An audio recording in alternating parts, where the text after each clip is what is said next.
Mon fils a publié une vidéo avec la famille de son épouse, et c'est alors que j'ai découvert ce qu'il pensait de moi. Je n'aurais jamais imaginé qu'une simple vidéo puisse briser à jamais les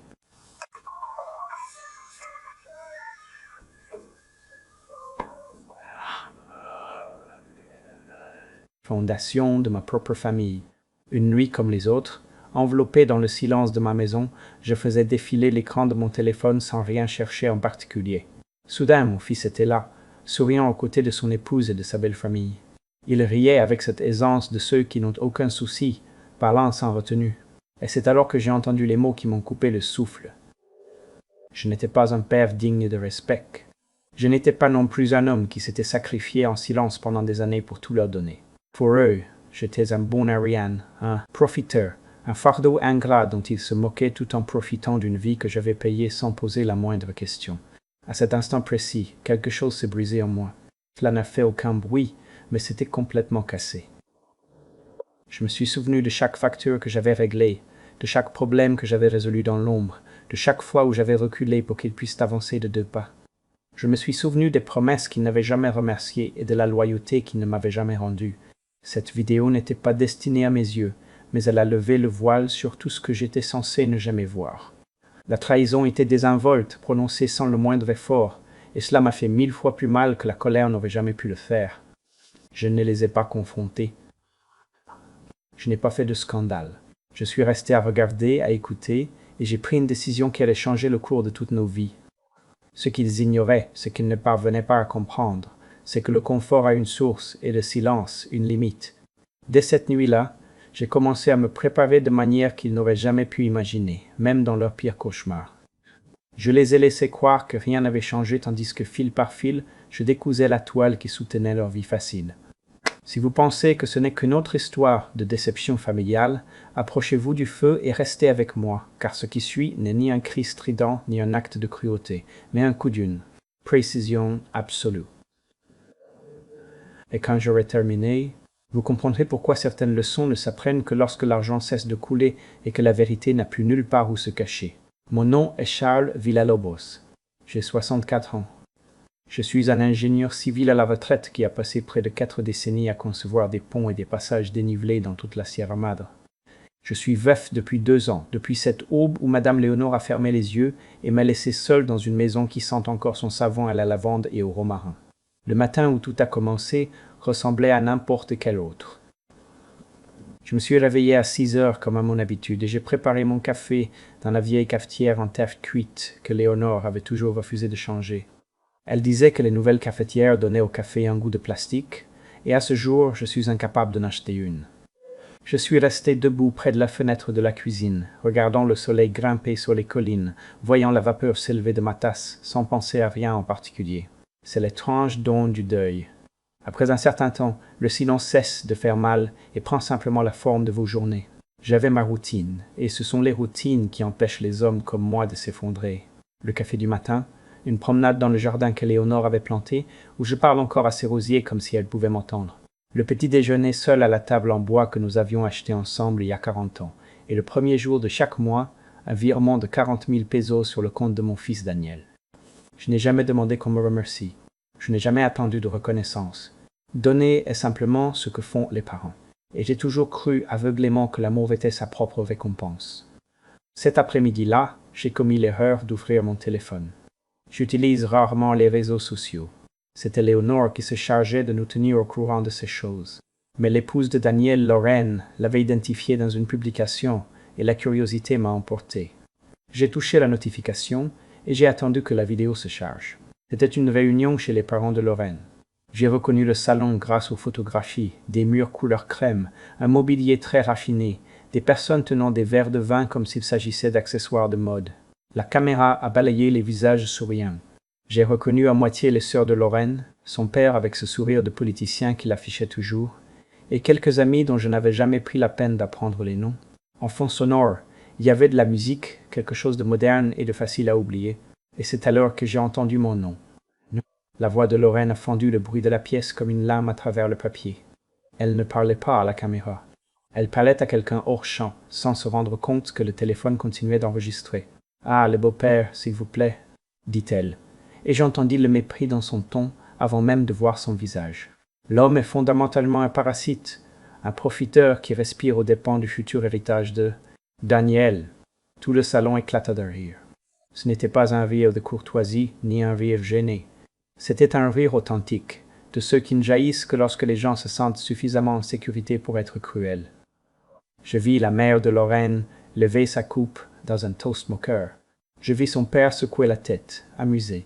Et je vis mon fils, mon unique fils, l'enfant à qui j'avais appris à faire du vélo, que j'avais emmené à l'université, que j'avais vu marcher vers l'hôtel le jour de son mariage. Daniel ne dit rien, il sourit, leva sa coupe et but. Je relançai la vidéo une deuxième fois, puis une troisième. Non pas que je ne pouvais pas croire ce que j'avais entendu. J'avais vécu assez longtemps pour savoir que les gens te surprennent rarement. Ils se révèlent simplement tels qu'ils sont. Je la répétais parce que je voulais mémoriser chaque visage, chaque rire, chaque accord silencieux, selon lequel Charles Villalobos était une blague, un fardeau, un homme qu'il fallait tolérer jusqu'à ce qu'il ait la décence de mourir. Parasite. Le mot résonna dans le creux de ma poitrine. Profiteur. Profiteur, comme si la maison où il vivait n'avait pas été rendue possible grâce à moi, comme si les frais de scolarité de l'école privée de mon petit-fils Thomas se payaient d'eux-mêmes, comme si les chèques que j'avais signés pendant 15 ans étaient apparus par magie, et non grâce à des décennies de ma propre sueur et de mon travail. Je fermai l'application, posai le téléphone sur la table, m'assis dans le fauteuil à bascule de Léonore près de la fenêtre, et regardai la lumière du soir s'estomper sur les montagnes. Je n'appelais pas Daniel. Je n'envoyais pas de message à Lorraine. Je ne fis absolument rien, car pour la première fois de ma vie, je compris qu'il y a des blessures qui ne se guérissent pas avec une conversation. Il y a des trahisons trop absolues pour qu'on puisse leur chercher une explication. La maison était silencieuse. Les rosiers de Léonore se balançaient dans la brise du soir, et quelque part, très profondément en moi, quelque chose qui avait sommeillé pendant 40 ans commença à s'éveiller. J'avais entendu chaque mot avec une clarté sépulcrale.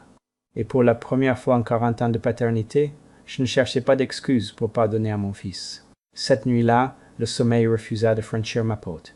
Je restai allongé dans l'obscurité de notre chambre, le côté du lit de Léonore encore intact après 2 ans, et je me surpris à compter. Non pas des moutons, non pas des respirations, mais de l'argent.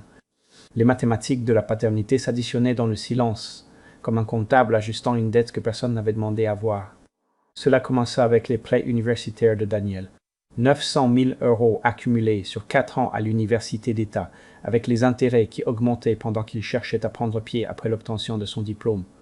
Il m'appela une nuit, la voix serrée par la honte, et me dit qu'il ne savait pas comment il allait payer tout cela. Je lui dis de ne pas s'inquiéter. Je signai le chèque le lendemain matin et ne mentionnai plus jamais le sujet. C'était en 1998. Daniel avait 23 ans. Lorraine n'était pas encore apparue dans l'histoire, et mon fils m'appelait encore tous les dimanches, juste pour discuter. Puis vint la maison. Daniel et Lorraine étaient mariés depuis 2 ans lorsqu'ils trouvèrent cet endroit dans un lotissement privé. Une maison de style colonial, modeste, mais avec une immense cour, parfaite pour les enfants qu'ils prévoyaient d'avoir. La compte s'élevait à 1,5 million d'euros, et le salaire de Daniel à l'agence de publicité ne suffisait pas. « Nous te le rembourserons, papa, me promit-il, debout dans mon salon, les plans étalés sur la table basse. Chaque centime, je te le jure. » J'acquiesçai, souris et leur virai l'argent cette même semaine. Le remboursement ne vint jamais. Je ne le demandai jamais. Thomas arriva 3 ans plus tard. Un bel enfant avec les yeux de Léonore et le menton têtu de Daniel. Quand il eut 5 ans, Lorraine décida que l'école publique n'était pas suffisante pour son fils. Elle trouva une école privée très prestigieuse et des frais de scolarité de 250 000 € par an. Daniel m'appela, s'excusant comme toujours, m'expliquant qu'ils étaient jusqu'au cou. Je lui dis que l'éducation était l'investissement le plus sacré qu'une famille pouvait faire. Je payai pendant 8 ans sans émettre la moindre plainte, voyant mon petit-fils grandir à travers des photographies et des visites sporadiques qui ne duraient jamais assez longtemps. Les dettes de carte de crédit arrivèrent par vagues. 2 fois, Daniel me confessa que les choses leur avaient échappé. Une fois, ce fut quand Lorraine avait rénové la cuisine sans se soucier du budget. Une autre fois, ce fut quand ils firent un voyage en Europe qui avait d'une manière ou d'une autre triplé son coût. 600 000 € au total, effacés en 2 appels à ma banque. Je ne leur fis jamais la morale, je ne les critiquai jamais, je résolus simplement le problème parce que c'est ce que font les parents. Et au milieu de tout cela, les virements mensuels continuèrent. 40 000 euros le premier jour de chaque mois pendant 8 ans d'affilée. Ce n'est qu'un petit coup de pouce, me disais-je. Juste le temps qu'ils se stabilisent. Mais leurs pieds ne semblèrent jamais trouver terre ferme, et l'aide devint une attente. Et l'attente se mua en un droit absolu. Tout fut si graduel que je ne m'en rendis compte que lorsque j'entendis ma belle-fille me traiter de parasite dans une vidéo destinée à des personnes qui ne connaîtraient jamais la vérité. 7 millions d'euros. Je fis des comptes cette nuit d'insomnie, additionnant des colonnes dans ma tête comme si j'étais retourné au cabinet d'ingénieur, à réviser les budgets d'un pont. 7 millions d'euros donnés à pleine main, sans contrat, sans intérêt, sans exiger le moindre gramme de gratitude. Léonore aurait su le chiffre exact. Elle tenait toujours les comptes mieux que moi, mais Léonore n'était plus là, et on m'avait laissé seul avec des chiffres que personne d'autre ne reconnaîtrait jamais. Elle avait tenté de me prévenir. Je me souviens maintenant de cette conversation avec une netteté effrayante, bien qu'à l'époque je l'ai écartée comme les angoisses d'une femme malade. C'était 3 mois avant la fin, quand le cancer lui avait déjà volé l'appétit, mais pas la lucidité. Nous étions assis sur le porche, regardant le coucher de soleil peindre les collines d'or. Elle prit ma main avec une force qui me surprit. « Ne les laisse pas voir les chiffres, Charles, me dit-elle. À l'instant où ils verront un chiffre, ils y verront une obligation, pas un cadeau. Ils calculeront ce qu'on leur doit au lieu de valoriser ce qu'on leur a donné. » Je lui dis qu'elle était pessimiste. Je lui dis que la famille n'avait pas besoin de comptable. Assia. Je lui dis que l'amour suffisait, que la gratitude naîtrait d'elle-même, que Daniel était notre chair et notre sang, et que Lorraine était son épouse, et que la famille pesait plus lourd que n'importe. Quelle feuille de calcul. Léonore se contenta de me regarder avec ses yeux sages et ne dit pas un mot de plus. Maintenant, allongé dans l'obscurité, je me rappelais autre chose. Durant sa dernière année de vie, Léonore commença à rencontrer en privé Marguerite Cienfuegos, son amie la plus chère de l'université. Marguerite avait été avocate spécialisée en droit patrimonial avant de prendre sa retraite. Elle était plus affûtée qu'un couteau et 2 fois plus mordante. Les réunions avaient lieu toutes les 2 semaines. Toujours chez Marguerite, toujours sans moi. Quand je demandais à Léonore de quoi elle parlait, elle esquissait cet sourire mystérieux et répondait « Des choses de femme, mon amour, rien qui puisse t'intéresser. » Je l'avais cru à l'époque. Je ne suis pas sûr de la croire maintenant. Que tramais-tu, ma chère Léonore? Qu'avais-tu vu que j'étais trop aveugle pour remarquer? Les questions tournaient dans ma tête comme des vautours au-dessus de la charogne, et le sommeil ne venait toujours pas. Je restais à fixer le plafond jusqu'à ce que l'aube se glisse à travers les rideaux, baignant la pièce d'un gris pâle, et je réalisais que mon épouse avait compris quelque chose sur la famille de notre fils que j'avais refusé de voir. Léonore avait tenté de me prévenir. Je n'avais simplement jamais imaginé qu'elle aurait eu tant de raisons. Le lendemain matin de ma nuit blanche, je décidai enfin de faire ce que j'évitais depuis 2 ans. J'allais ranger les affaires de Léonore, le placard rempli de ses vêtements, les boîtes de photographies, les tiroirs débordant de décennies de souvenirs accumulés. Je me dis que c'était le moment. Peut-être ce que je cherchais vraiment, c'était de la sentir à nouveau près de moi, de chercher des réponses dans les reliques de notre vie commune. Mais tandis que je classais ces affaires, mon esprit ne cessait de voyager dans le passé, au jour où Lorraine franchit pour la première fois la porte de notre maison. Daniel sortait avec elle depuis 6 mois et était impatient que nous rencontrions la femme qu'il prévoyait d'épouser.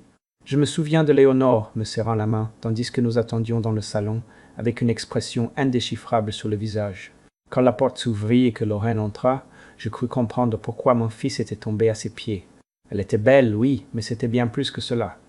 Lorraine avait le don de vous faire sentir comme la personne la plus importante du monde. Elle loua les talents culinaires de Léonore avec une telle sincérité que mon épouse rougit littéralement. Elle me posa des questions sur mon travail d'ingénieur avec une curiosité authentique, ou ce qui me parut authentique à l'époque. Elle proposa de faire la vaisselle, de débarrasser la table, de s'occuper du moindre détail. « S'il vous plaît, laissez-moi m'en occuper », répétait-elle encore et encore avec un sourire large et chaleureux.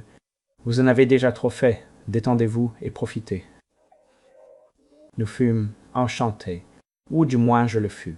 Léonore resta plus silencieuse que d'habitude cette nuit-là, observant Lorraine avec un regard que je ne sus déchiffrer. Quand plus tard je lui demandai ce qu'elle en pensait, elle resta en silence un long moment avant de dire « Elle est très lisse, Charles, trop lisse. » Je le pris pour un compliment. J'aurais dû l'entendre comme un avertissement. Le mariage fut magnifique. Les premières années semblèrent assez heureuses, mais à un certain point, la disposition de Lorraine à aider se transforma en quelque chose de complètement différent.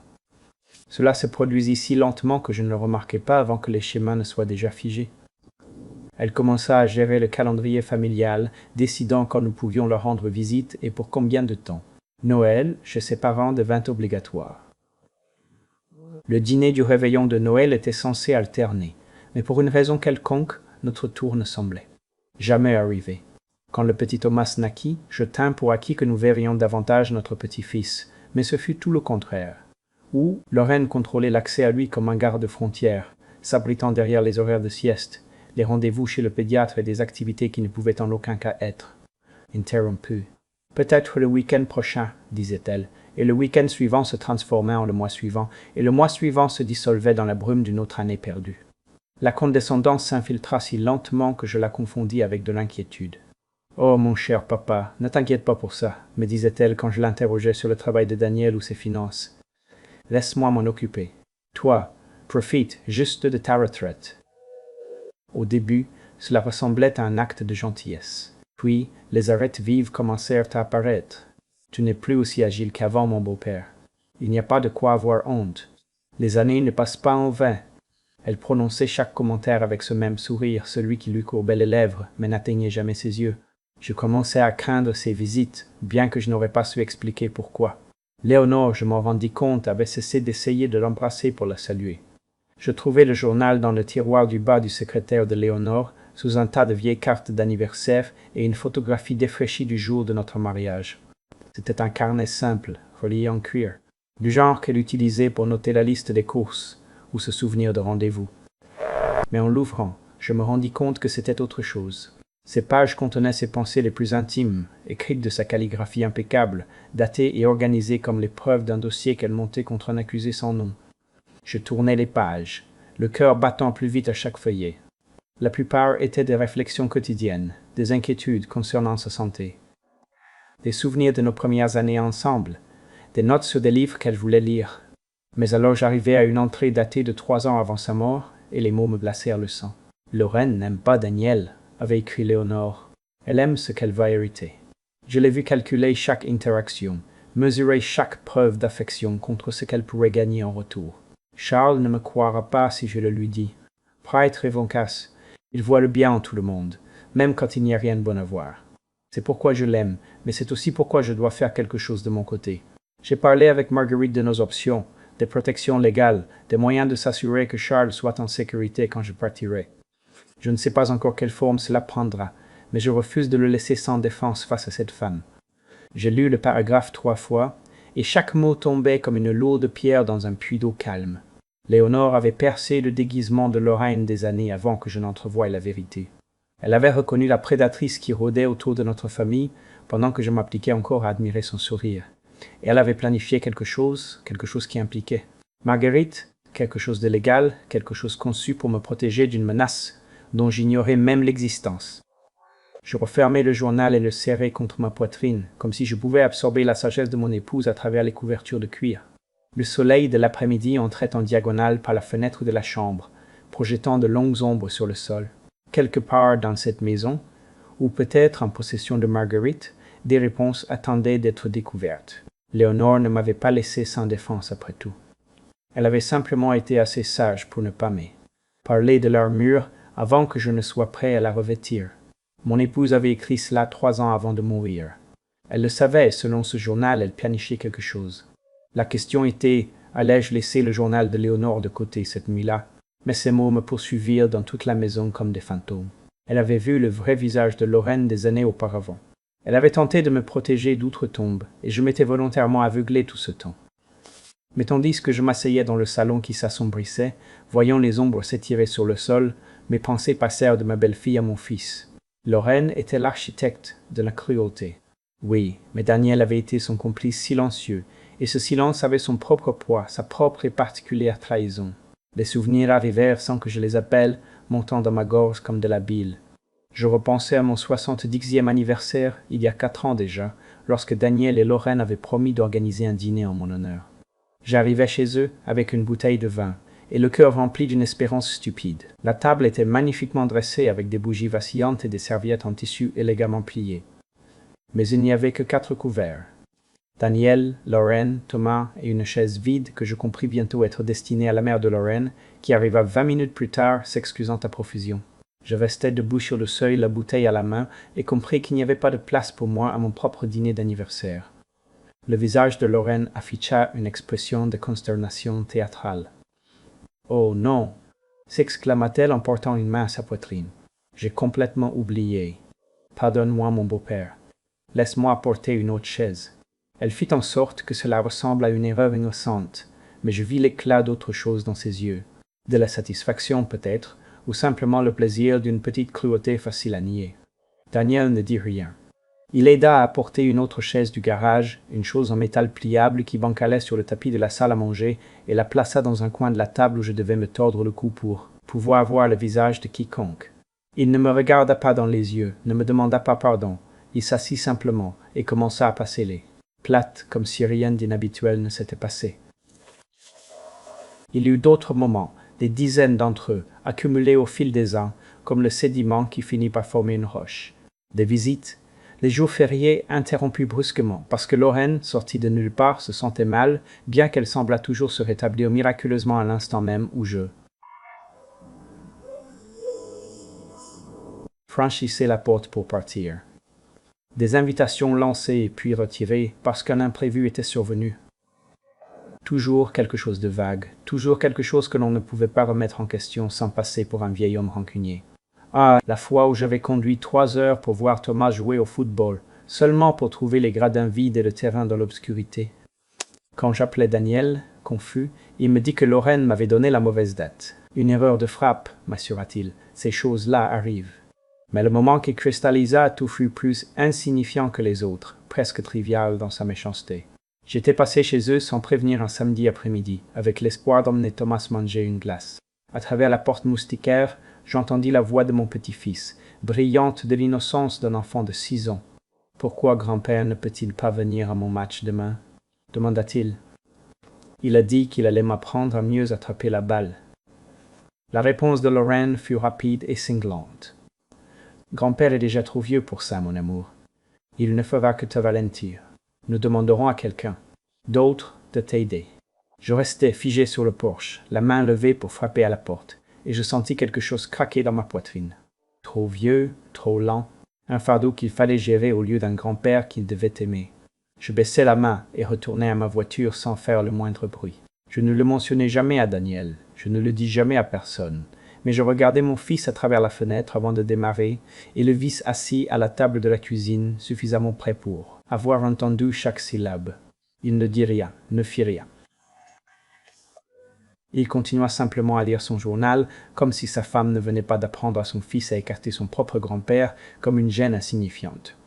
Pendant des années, je me suis dit qu'il était faible. Un homme si désespéré d'éviter les conflits avec sa femme qu'il était prêt à sacrifier son propre père sur l'autel de la paix domestique. J'avais pitié de lui, même quand je lui en voulais. Mais dernièrement, quelque chose avait commencé à m'inquiéter. La façon dont il me regardait parfois quand Lorraine ne faisait pas attention. Ce n'était pas le regard vide d'un homme vaincu, c'était quelque chose de complètement différent. Ses yeux gardaient une qualité que je ne parvenais pas à nommer. De l'anticipation peut-être, ou de la culpabilité, ou quelque chose d'encore plus étrange, comme un homme attendant la permission de parler. J'avais essayé de déchiffrer cette expression, de comprendre ce qui se cachait derrière le silence prudent de mon fils, mais la réponse m'échappait. Peut-être. N'était-il qu'un lâche, comme je l'avais toujours supposé? Peut-être n'y avait-il rien sous la surface, que l'écho creux d'un homme qui avait choisi le confort plutôt que la conscience. Peut-être me trompais-je. Peut-être Daniel jouait-il un jeu à plus long terme que je ne le reconnaissais. Cela n'avait plus d'importance, plus maintenant. Assis dans l'obscurité de mon salon, avec le journal de Léonore posé sur la table à côté de moi, je pris une décision. Je n'allais pas donner d'explication à des personnes qui devraient déjà comprendre ma valeur. Je n'allais pas mendier le respect de ceux qui devraient l'offrir à pleine main. Je n'allais pas attaquer parce que la vengeance est épuisante, et je suis déjà trop vieux pour faire du théâtre. J'allais simplement arrêter. Arrêter de donner, arrêter d'espérer, arrêter de faire semblant que mon amour pouvait acheter ce qui aurait dû être offert sans aucun coût. L'horloge sur la cheminée faisait tic-tac à un rythme constant. marquant les secondes que je ne récupérerai jamais. Dehors, la nuit dans les montagnes était immense, glaciale et absolument indifférente aux petites tragédies familiales. Je fermais les yeux et laissais le silence me couvrir comme une couverture. Mon fils était resté silencieux pendant tout ce temps, mais le silence a de nombreuses formes. Il ne me restait plus qu'à découvrir la sienne. La décision d'agir vint en silence, sans fanfare ni cérémonie. Je me réveillai le lendemain de ma résolution avec une clarté que je n'avais pas ressentie depuis des années. Le brouillard du déni s'était dissipé, et à sa place, il y avait quelque chose de plus aiguisé, de plus focalisé. Je n'allais pas faire de grandes annonces ni lancer d'ultimatums. J'allais simplement commencer à tirer sur un petit fil à la fois pour voir combien de temps il leur faudrait pour se rendre compte que le tissu se défaisait. Je commençais par l'assurance automobile. Il y a quelques années, Lorraine m'avait appelé avec une requête enveloppée dans le langage de l'obligation familiale. Les primes d'assurance de sa voiture avaient augmenté, m'avait-elle expliqué, et l'argent était rare. Le salaire de Daniel ne suffisait plus. Cela vous dérangerait-il de couvrir les paiements pendant quelques mois, juste le temps qu'ils se remettent sur pied? La famille s'entraide, m'avait-elle dit, et j'avais entendu le sourire dans sa voix lorsqu'elle m'avait appelé mon beau-père, ce sourire qui tenait pour acquise mon obéissance. J'avais accepté sans hésiter. Les quelques mois s'étaient transformés en 1 an, puis en 2, et 4000 pesos quittaient mon compte chaque mois, avec la régularité d'une horloge suisse. Ce matin-là, j'appelai l'assureur et annulai la police. La demoiselle me demanda si j'étais sûr. Elle me rappela que la couverture serait suspendue immédiatement. Elle m'avertit des conséquences de conduire sans assurance. Je la remerciai de sa préoccupation et confirmai ma décision. Quand je raccrochai le téléphone, je ressentis quelque chose que je n'avais pas éprouvé depuis plus longtemps que je ne pouvais me souvenir. Il me fallut un instant pour identifier la sensation. C'était du soulagement. Le soulagement particulier de lâcher une charge dont on n'avait même pas réalisé qu'on la portait. Je n'appelais pas Daniel pour lui donner des explications. Je n'envoyais pas de message d'avertissement à Lorraine. Je laissais simplement le paiement être rejeté et attendis de voir ce qui se passerait. 3 jours s'écoulèrent dans un silence absolu. Je me consacrai à l'entretien du jardin d'Éléonore. Je me préparai des repas simples. Je lus des livres que je voulais terminer depuis des années. Le calme était presque une paix. Puis mon téléphone vibra avec un message texte et la paix s'évapora comme la rosée du matin. « Papa, il y a un problème avec l'assurance. Peux-tu vérifier? Merci. » Merde. Les mots de Lorraine brillaient sur mon écran, désinvoltes et exigeants dans la même mesure. Il n'y avait pas de salutation. Elle ne s'enquérait pas de ma santé ni de mon état. Juste la certitude absolue que je sauterais pour résoudre son problème, comme je l'avais toujours fait. Je lus le message 2 fois, posai le téléphone face contre terre sur le comptoir de la cuisine et retournai à mon café. 1 heure plus tard, le téléphone vibra de nouveau. « Bonjour, c'est un peu urgent. » Les 2 points d'interrogation transmettaient une irritation mal déguisée en préoccupation. J'imaginais Lorraine regardant son écran, attendant la réponse qui arrivait toujours, devenant de plus en plus furieuse de mon absence. L'image ne me procura aucun plaisir, mais aucune culpabilité non plus. J'avais passé 15 ans à répondre à chaque appel, à résoudre chaque crise, à avaler chaque mépris avec un sourire. Le silence que je lui offrais maintenant n'était pas de la cruauté, c'était simplement le son d'un homme qui avait enfin cessé de se porter volontaire pour sa propre humiliation. Le 3e message arriva cette même nuit, et le ton était passé de l'exigence à l'accusation. Il venait de Daniel. « Tu agis bizarrement. Qu'est-ce qui se passe ?» Je restai longtemps à regarder ces mots. « Tu agis bizarrement. » Pas un « je m'inquiète pour toi », ni un « je veux te parler ». Juste un rapport sur ma bizarrerie, livré sans contexte ni compassion. Je me demandais si mon fils avait vraiment écrit ces mots ou si Lorraine utilisait simplement son téléphone comme une arme. L'une ou l'autre option me déprimait également. J'éteignis le portable et le rangeai dans le tiroir de la console du couloir où il pouvait vibrer, sonner et exiger de l'attention sans perturber ma paix. Puis je me rendis à la chambre et sortis le journal intime de Léonore de sa cachette sous mon oreiller. Le cuir du carnet était tiède entre mes mains, comme s'il conservait encore la chaleur de son corps. J'avais déjà lu la plupart des entrées, traçant l'évolution de ses pensées, d'une légère inquiétude à une profonde suspicion, et finalement à quelque chose de très proche de la certitude. Mais cette nuit-là, j'ouvris une page que je n'avais pas examinée attentivement, datée d'à peine 2 mois avant que le cancer ne lui vole la voix pour toujours. L'entrée était plus courte que les autres, écrite d'une écriture qui tremblait un peu sur les bords. Je pouvais sentir l'effort. Chaque mot lui avait coûté. C'était la détermination de communiquer quelque chose de vital avant que le temps ne lui manque. Si Charles et ceci avait-il écrit, cela signifie que je suis parti et que tu es enfin prêt à entendre ce que je n'ai pas pu te dire de mon vivant.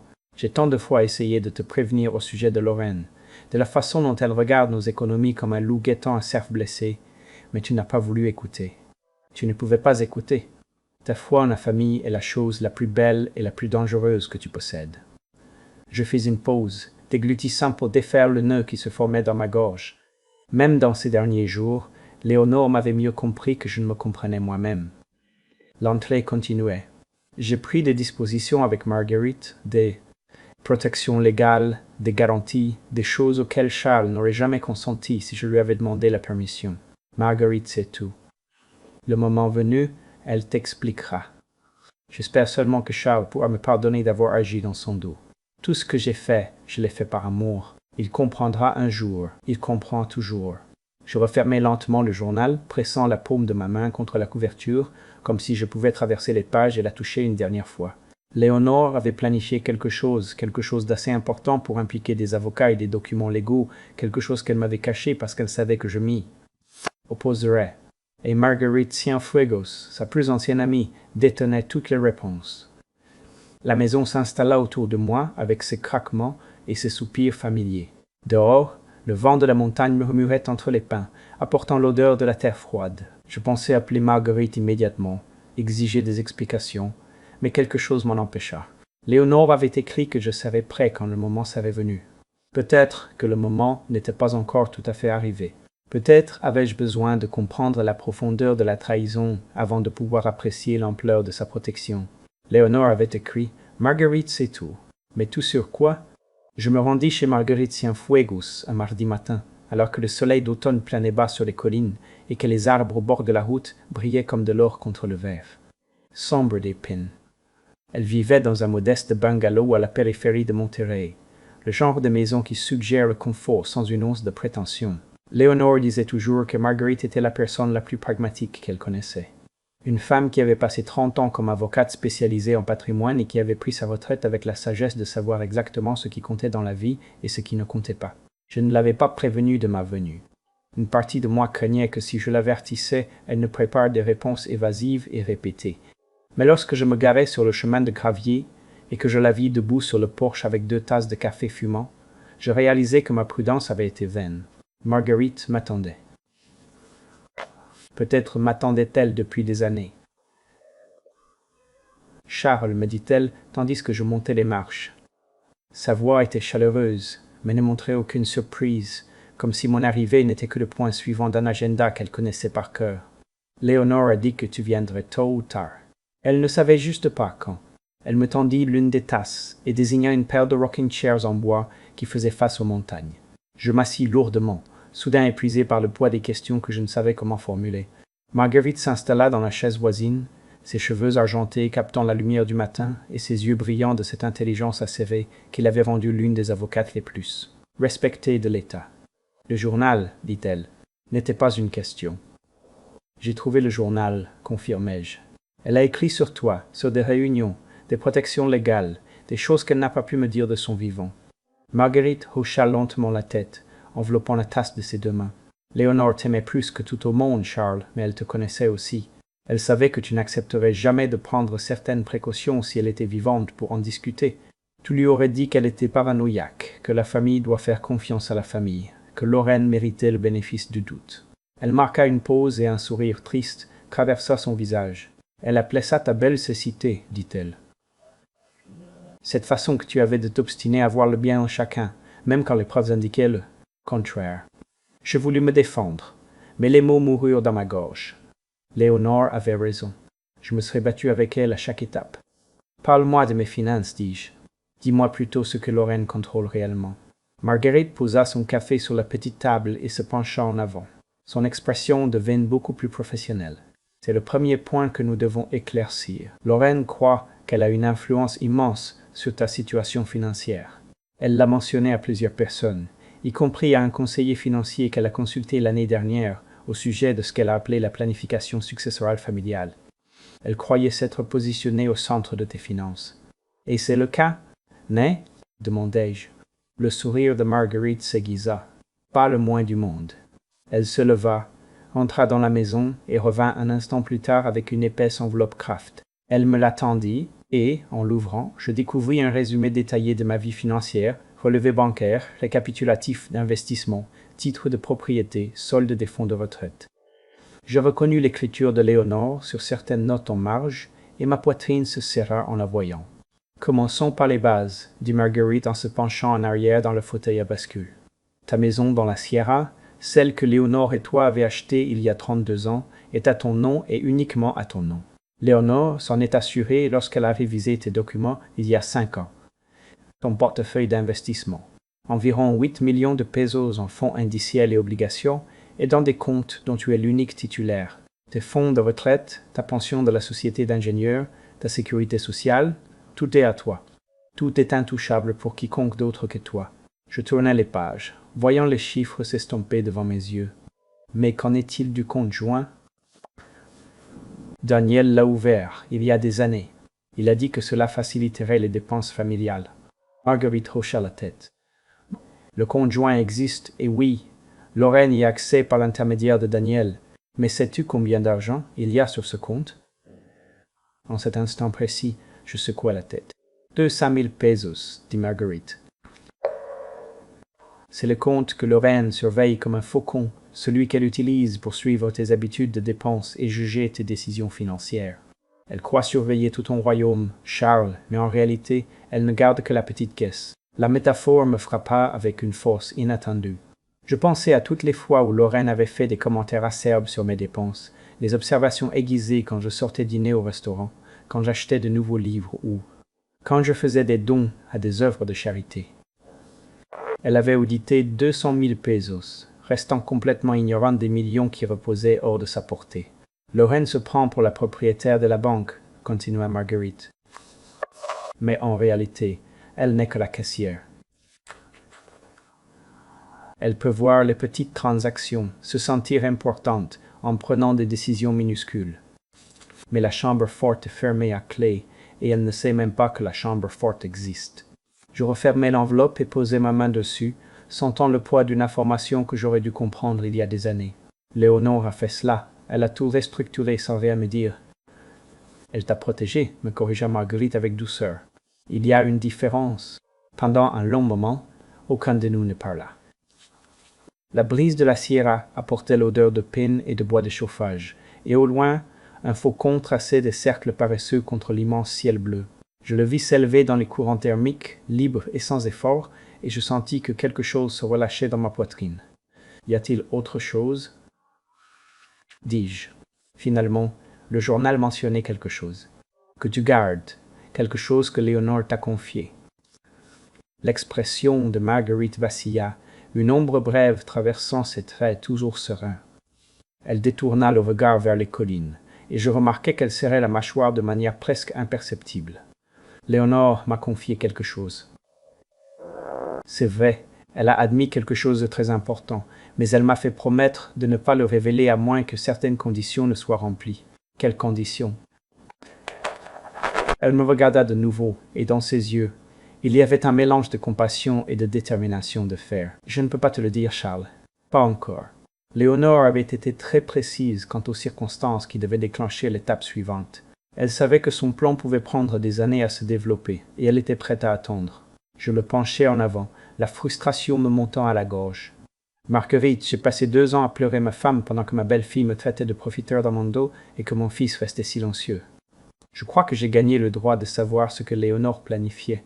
Marguerite tendit la main et me toucha le bras d'un geste doux mais ferme. Tu l'as gagné et tu le sauras. Mais pas aujourd'hui, fit-elle une pause, semblant peser ses mots suivants. Bientôt, je crois plutôt que nous ne l'aurions imaginé toutes les deux. Les pièces se déplacent plus vite que Léonore ne l'avait calculé. Marguerite cachait quelque chose que Léonore avait laissé derrière elle, et quoi que ce fût, elle avait attendu exactement ce moment. Les semaines qui suivirent ma visite chez Marguerite se transformèrent en une éducation silencieuse à l'art de la patience stratégique. J'appris que la victoire ne s'annonce pas toujours à coups de trompette et de fanfare. Parfois, elle avance en silence, document par document, signature par signature, pendant que ton adversaire reste joyeusement ignorant que le sol sous ses pieds a déjà bougé. Marguerite m'avait ouvert les yeux sur la réalité de ma situation financière, mais elle m'avait aussi montré quelque chose d'aussi précieux, la profondeur du délire de Lorraine. Ma belle-fille se croyait l'architecte de l'avenir financier de notre famille, alors qu'en réalité, elle n'était qu'une spectatrice assistant à la pièce depuis les sièges les moins chers, convaincue de diriger les acteurs sur scène. Or, je découvris l'ampleur de son délire par l'intermédiaire de Daniel, de toutes les personnes. Il m'appela un soir, soi-disant pour prendre de mes nouvelles, et laissa échapper que Lorraine racontait à ses amis qu'elle gérait les affaires de son beau-père, car il commençait à perdre la tête. Ces mots tombèrent comme des pierres dans une mare tranquille, propageant des ondes de colère glaciale dans ma poitrine. Cette femme, qui n'avait jamais gardé un emploi plus de 2 ans, racontait aux gens qu'elle gérait les finances d'un homme qui avait passé 40 ans à calculer des tolérances de charges et des projections budgétaires pour des projets d'infrastructure de millions de dollars. Mais je ne dis rien à Daniel, j'archivais simplement l'information dans ma tête et continuais mon travail avec Marguerite. Nous nous réunissions 2 fois par semaine dans son bungalow, toujours le matin, toujours avec du café fraîchement préparé et des dossiers remplis de documents qui requéraient mon attention. Marguerite abordait la tâche avec la précision méthodique de l'avocate qu'elle avait été pendant 30 ans. Chaque mouvement que nous faisions était légal, documenté et invisible pour quiconque ne cherchait pas spécifiquement. Premièrement, nous avons mis à jour mes désignations de bénéficiaires. La police d'assurance vie qui avait désigné Daniel comme bénéficiaire principal pendant 20 ans fut discrètement modifiée. Les comptes de retraite qui seraient passés directement à mon fils furent restructurés avec de nouvelles contingences. Je n'éliminais pas Daniel complètement. Malgré tout, il restait mon fils. Mais j'ajoutais des couches de protection qui garantiraient que Lorraine ne pourrait jamais toucher un seul centime sans remplir des conditions qui lui seraient impossibles de satisfaire. Ensuite, nous avons changé les mots de passe. Chaque portail bancaire, chaque plateforme d'investissement, chaque compte accessible électroniquement reçut de nouvelles identifiants qui n'existaient que dans ma mémoire et dans une enveloppe. Scellée que Marguerite garda dans le coffre-fort de son bureau. Lorraine avait d'une manière ou d'une autre obtenu mes données d'accès au compte joint il y a des années, probablement par l'intermédiaire de Daniel, et avait surveillé mes mouvements avec zèle, d'une épouse méfiante. Qu'elle regarde, pensais-je, qu'elle voit les petits dépôts et les modestes retraits, et qu'elle continue de croire qu'elle a une vue d'ensemble. Finalement, nous avons consolidé les comptes. Les investissements dispersés que Léonore et moi avions accumulés au fil des décennies furent regroupés dans un seul portefeuille blindé, géré par une firme en laquelle Marguerite avait une confiance aveugle. Les relevés de compte arrivaient à une boîte postale que j'avais louée dans un village voisin, bien loin de toute boîte aux lettres où Lorraine aurait pu glisser la main lors de ses visites. Pendant tout ce processus, je maintenais la façade du vieil homme confus que Lorraine croyait que j'étais. Je répondais à ses messages, textes occasionnels par des politesses vagues. J'acceptais les appels obligés de Daniel avec la patience d'un père qui avait depuis longtemps cessé d'attendre de la substance de son fils. Je ne leur donnais aucune raison de soupçonner que la terre ferme sur laquelle ils marchaient s'effritait un peu plus chaque jour. Alors, Marguerite me présenta la pièce finale de sa stratégie. « J'ai besoin que tu fasses signer ceci à Lorraine, me dit-elle, un matin en glissant une seule feuille de papier sur la table de la cuisine. Le document portait le titre d'autorisation de compte d'investissement et était rempli de ce langage juridique dense qui donne le tournis à la plupart des gens en quelques secondes. Je le pris et le lus en diagonale, mais la terminologie était hors de mon domaine de compétence d'ingénieur. Qu'est-ce que c'est? Le sourire de Marguerite avait une acuité que je ne lui avais jamais vue. À première vue, cela ressemble à une autorisation de routine pour permettre aux membres de la famille de recevoir des informations sur tes comptes d'investissement. Le genre de formulaire que les conseillers financiers envoient tous les 2 ans pour se conformer aux réglementations. Elle marqua une pause, plantant ses yeux dans les miens avec une intention absolue. Ce que cela fait en réalité, c'est révoquer toute autorisation d'accès existante pour ceux qui ne sont pas titulaires du compte. Une fois que Lorraine aura signé ceci, elle perdra la capacité de faire des demandes, de solliciter des relevés de compte ou de revendiquer toute connexion avec des investissements. Je restai à fixer le document, comprenant lentement l'ampleur de la manœuvre. Elle ne lira pas. Elle ne le lira. Non, acquiesça Marguerite. Elle ne le fera pas. Lorraine a passé des années à cultiver l'image de quelqu'un qui gère les affaires financières avec autorité et compétence. Elle n'admettra même pas à elle-même qu'elle ne comprend pas ce qu'elle signe. Son orgueil ne le lui permettra pas. Le plan était d'une élégance stupéfiante. Je présenterai le document à Lorraine lors de ma prochaine visite. Je lui dirai que c'était une paperasse de routine dont mon conseiller avait besoin pour ses dossiers et je la regarderai signer, renonçant à sa dernière prétention d'implication dans mes affaires. Elle le ferait avec confiance, peut-être même avec condescendance, sans jamais se rendre compte que son désir ardent de paraître compétente était exactement le piège qui se refermerait sur son cou. Et cela se produisit exactement comme Marguerite l'avait prédit. Je me rendis chez Daniel un samedi après-midi, le document négligemment plié dans la poche de ma veste. Lorraine me reçut avec son mélange habituel de fausse chaleur et d'une impatience à peine dissimulée. Quand je lui mentionnai que mon conseiller avait besoin de la signature d'un membre de la famille pour une formalité de routine, elle m'arracha pratiquement la feuille des mains.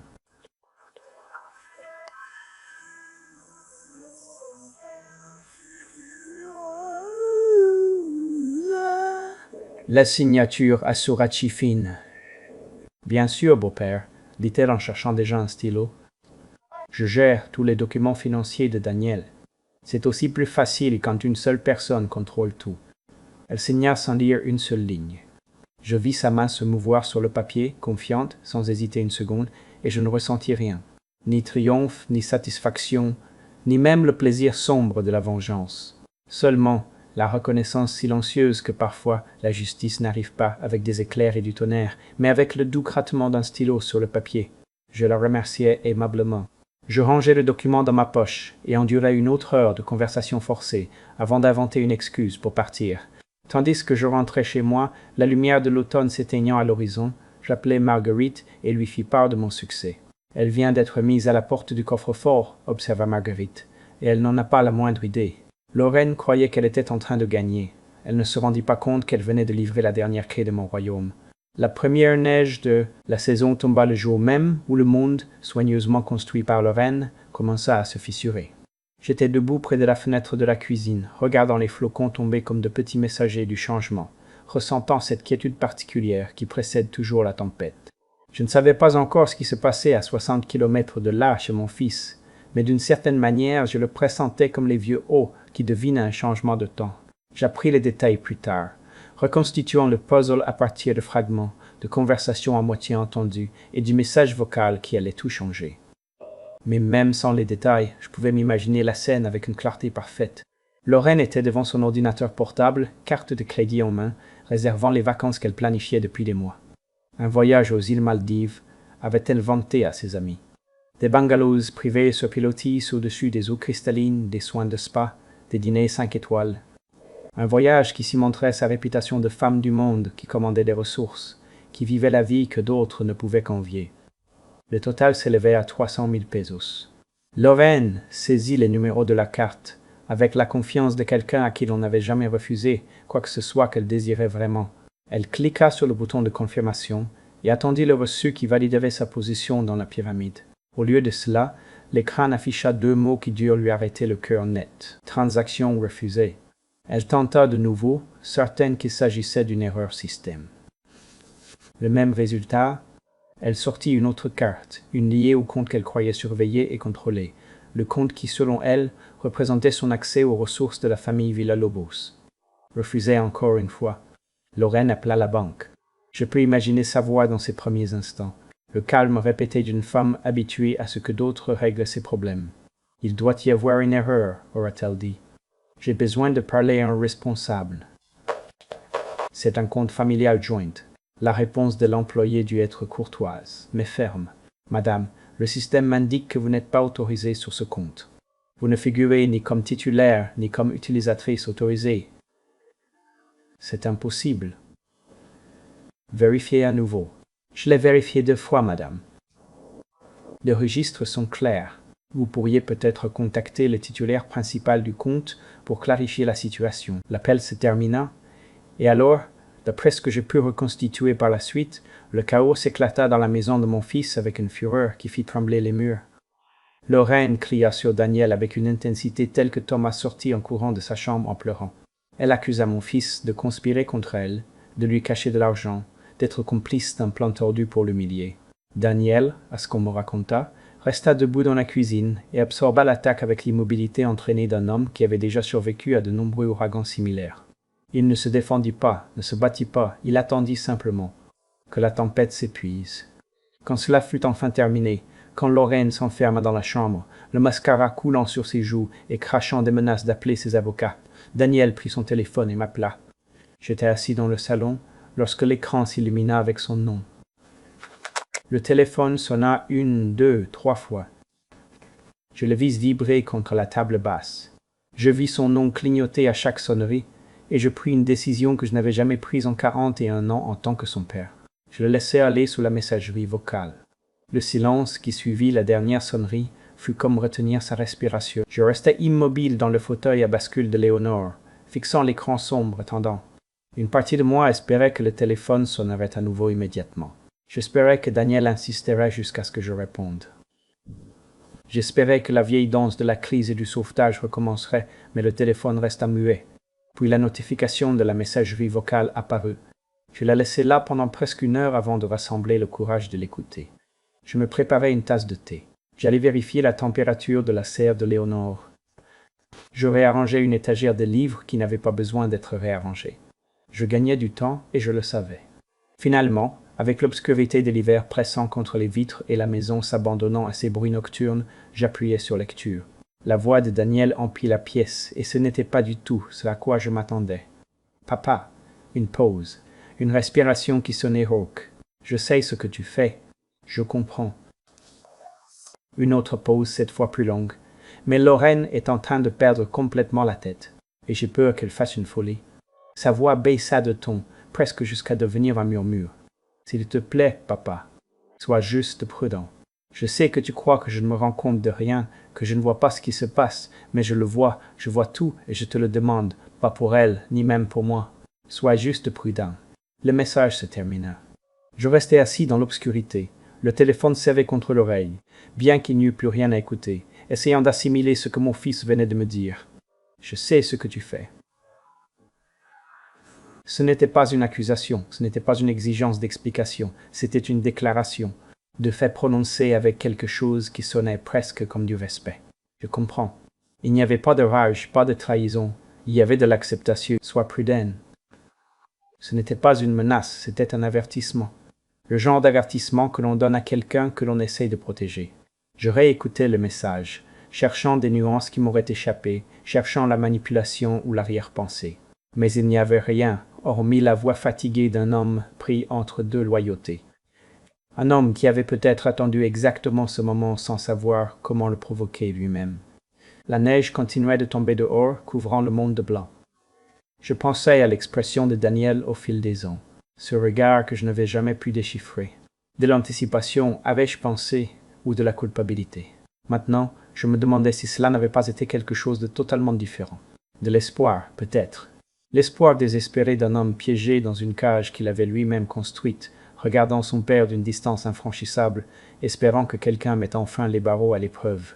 Daniel avait dit « Je sais ce que tu fais. » Au début, j'avais cru qu'il était en colère. Maintenant, je me demande s'il n'essayait pas de me protéger. Je passai 2 jours à ressasser le message de Daniel avant qu'il ne rappelle. Cette fois, je répondis. Sa voix avait la neutralité calculée d'un diplomate négociant entre des nations en guerre. Et je compris immédiatement que Lorraine était proche, écoutant. « Papa, nous devons avoir une réunion de famille, me dit-il. Clarifier les choses. Lorraine croit qu'il y a eu un malentendu avec les finances et elle veut s'assurer que nous soyons tous sur la même longueur d'onde. » J'entendis la qualité répétée de ces mots, la façon dont chaque phrase sonnait comme si elle avait été approuvée par un comité, le comité de Lorraine. Je l'imaginais debout derrière lui, les bras croisés, hochant la tête pendant que son mari récitait le scénario qu'elle lui avait écrit. « Non, lui répondis-je. » Le silence à l'autre bout de la ligne s'étira pendant plusieurs secondes. « Il n'y a rien à discuter, Daniel. J'ai pris des décisions concernant mes propres finances parce que je suis dans mon bon droit. Je ne dois d'explication à personne, et encore moins à quelqu'un qui me traite de parasite dans mon dos. » J'entendis un souffle coupé qui n'était pas celui de Daniel. Lorraine écoutait définitivement. « Papa, s'il te plaît, si seulement nous pouvions nous asseoir ensemble. » Ma réponse est non. Je t'aime, mon fils, mais je ne vais pas m'asseoir à une table avec des personnes qui ont déjà décidé qui je suis pour les supplier de me voir tel que je suis vraiment. Ce n'est pas une discussion, c'est un procès où ma sentence a déjà été prononcée. Je raccrochai avant qu'il ne puisse répondre. Ma main tremblait un peu en posant le téléphone sur la table, non pas de peur, mais à cause de l'effort inhabituel de maintenir une limite que je n'avais jamais songé à tracer auparavant. Pendant 40 ans, j'avais été le pacificateur, le médiateur, l'homme qui franchirait n'importe quelle distance et supporterait n'importe quelle indignité pour maintenir l'unité familiale. Mais cet homme enfin était épuisé. Ce qui se produisit ensuite, je l'appris par l'étrange phénomène moderne des réseaux sociaux, où les griefs privés deviennent des spectacles publics et le linge sale de la famille flotte au vent. Numérique, offerte à l'examen de tous, Lorraine, incapable de me contrôler par la manipulation privée, décida de mener sa guerre aux yeux de tous. La publication apparut sur son profil Facebook 2 jours après mon refus. Marguerite m'appela pour me le raconter. Sa voix vibrait d'une colère contenue, tandis qu'elle lisait les mots à voix haute. « C'est si triste quand les parents âgés deviennent manipulateurs et aigris », avait écrit Lorraine.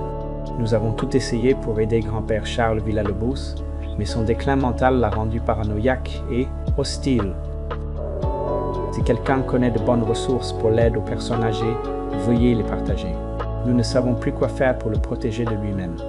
Je restais silencieux pendant que Marguerite finissait de lire, sentant chaque mot atterrir comme une petite blessure précise.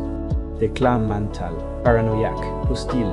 Lorraine avait pris chaque trait qui décrivait son propre comportement et me l'avait projeté avec l'arrogance de quelqu'un qui croit contrôler le récit. Elle pariait que sa version de l'histoire deviendrait une vérité absolue, juste parce qu'elle la criait plus fort. « Que veux-tu faire » me demanda Marguerite. « Rien, lui dis-je. Pas encore. » Mais Internet, comme je le découvris, a sa propre façon de rendre justice. En quelques heures, les commentaires sous la publication de Lorraine commencèrent à s'écarter de la compassion qu'elle attendait clairement. Certaines personnes, surtout ses amis du cours de yoga et du club de lecture de sa résidence privée, lui offrirent le soutien qu'elle cherchait. « Oh, mon ami, quelle tristesse que tu aies à gérer cela » écrivait-elle. « Les parents âgés peuvent être aussi difficiles. Je t'envoie beaucoup de prières. » Mais d'autres me rappelaient d'une autre manière. Une femme nommée Madame Patricia, à qui j'avais appris à pêcher à ses enfants au barrage du village, il y a 20 ans, commenta avec une précision implacable. L'ingénieur Charles Villalobos a construit les jeux du parc de la résidence de ses propres mains. Il a passé 3 week-ends sur ce projet et n'a jamais demandé qu'on le reconnaisse. J'ai beaucoup de mal à faire correspondre cet homme avec ce que vous décrivez. Robert, un ancien collègue de mes années dans l'entreprise de construction, ajouta sa voix. J'ai travaillé avec l'ingénieur Charles pendant 15 ans. Plus rusé qu'un renard, et plus honnête que l'or. S'il se montre difficile, je chercherai d'abord à savoir pourquoi, avant de supposer que le problème est dans sa tête. Un voisin que je connaissais à peine écrivit quelque chose de très simple. Monsieur Charles a apporté des fleurs à ma mère le jour de sa veillée funèbre. Il ne la connaissait même pas. Il savait juste que je souffrais. Les messages privés commencèrent à m'arriver ce soir-là. Des gens avec qui je n'avais pas parlé depuis des années se frayèrent un chemin à travers l'éther électronique pour m'offrir leur soutien. « Ingénieur, j'ai vu ce que Lorraine a publié, disait un message. Ce n'est pas le Charles Villalobos que je connais. Pas du tout. Un autre disait « Yangui sous roche. Si vous avez besoin de quoi que ce soit, comptez sur moi. » Un troisième d'une femme dont je ne reconnaissais même pas le nom, qui m'avait rencontré une fois lors d'un événement caritatif et qui n'avait jamais oublié ma gentillesse envers son père âgé. Vous avez passé 1 heure à discuter avec lui de pont, écrivit-elle. Mon père en a parlé pendant des semaines. Vous êtes un homme bon. Ne laissez personne vous dire le contraire. Je lus chaque message lentement, savourant le cadeau inattendu d'être vu par des personnes que je n'avais jamais cherché à impressionner. Lorraine avait parié sur l'utilisation de l'opinion publique comme une arme, sur la transformation de la pitié en un gourdin qu'elle pourrait utiliser contre moi, mais elle avait mal calculé. Elle avait supposé que personne ne se souviendrait de l'homme que j'étais avant qu'elle n'entre dans ma vie, que la seule histoire qui importait était celle qu'elle déciderait de raconter. Et elle s'était trompée. Lorraine voulait que l'opinion publique soit son juge. Ce qu'elle ne savait pas, c'est que la vérité n'a pas besoin d'un avocat, elle a juste besoin de témoins. Marguerite frappa un grand coup le lendemain matin, avec la précision d'un chirurgien et la patience d'une femme qui avait passé 30 ans dans les tribunaux, attendant exactement le moment opportun pour présenter ses preuves. Elle ne me demanda pas la permission, ne me prévint pas de ce qu'elle prévoyait, elle agit simplement et, ce faisant, elle changea tout. Son commentaire apparut sous la publication de Lorraine exactement à 9 heures du matin, lorsque le plus grand nombre de personnes consulteraient leur téléphone avec le premier café de la journée.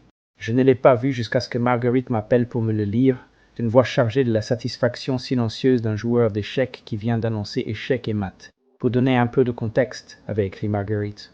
Au cours des 15 dernières années, M. Charles Villalobos a soutenu financièrement la famille de son fils à hauteur d'environ 7 millions de pesos. Cela inclut une aide pour le paiement de l'hypothèque, le règlement de dettes de carte de crédit et une mensualité fixe, le tout remis de bonne foi, sans jamais demander de remboursement.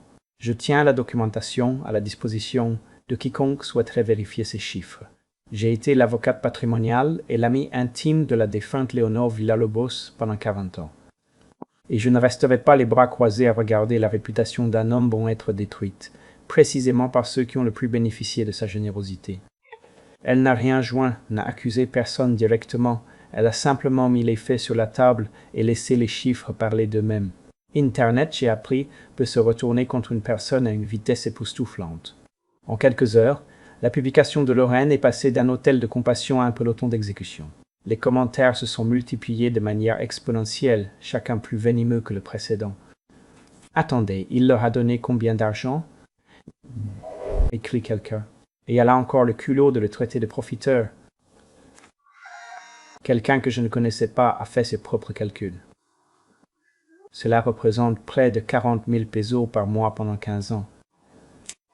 Qui subvenait aux besoins de qui, exactement?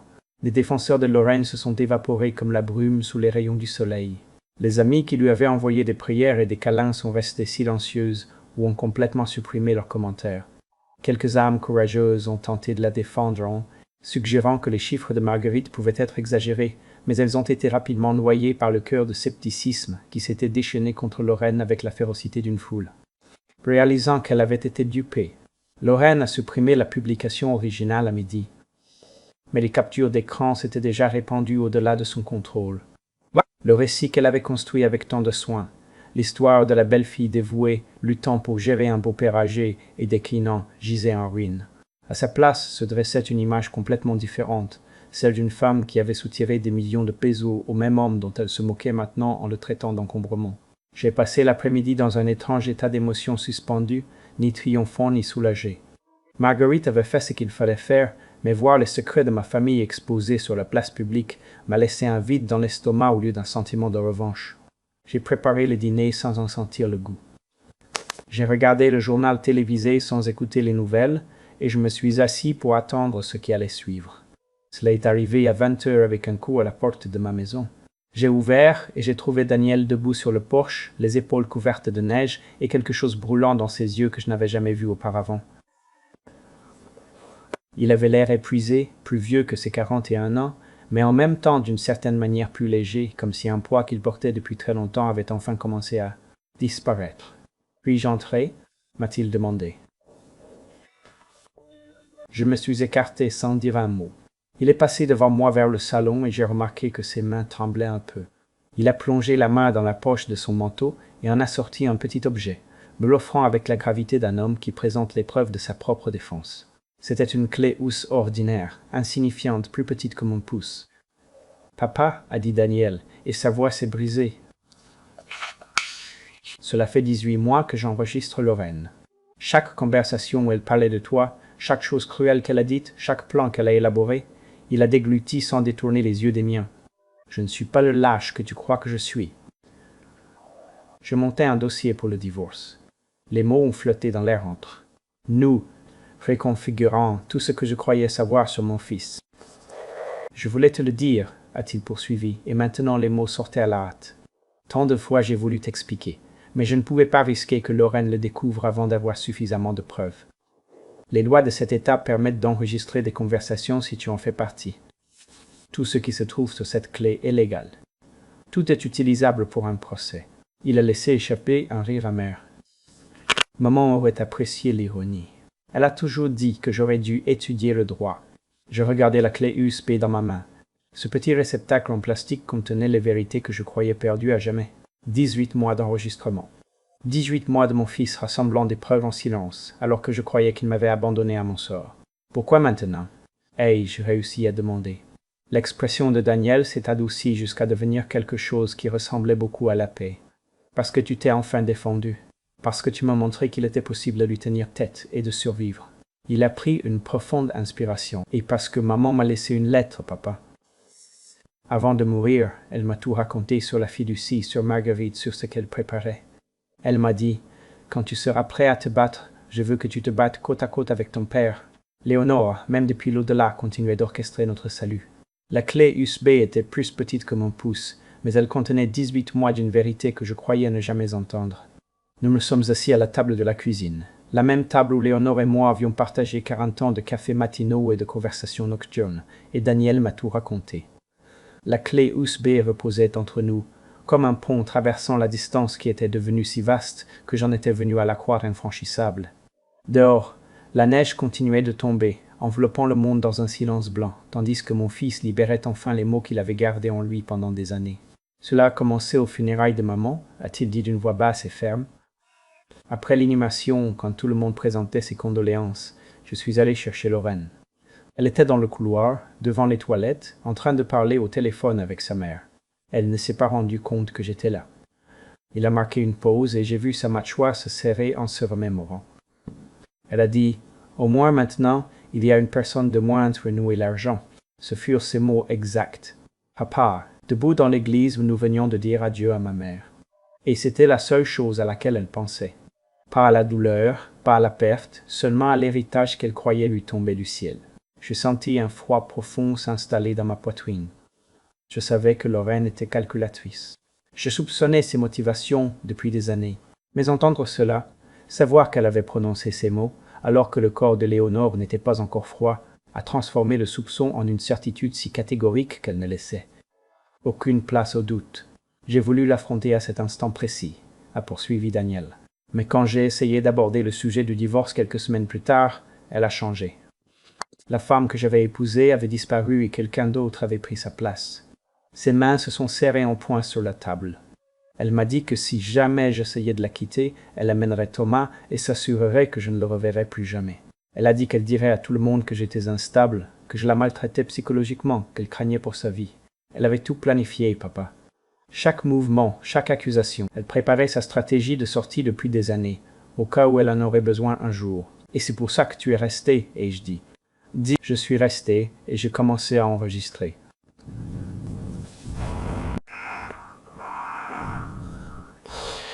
Il m'a regardé avec des yeux qui ne contenaient pas un gramme de honte, seulement de l'épuisement.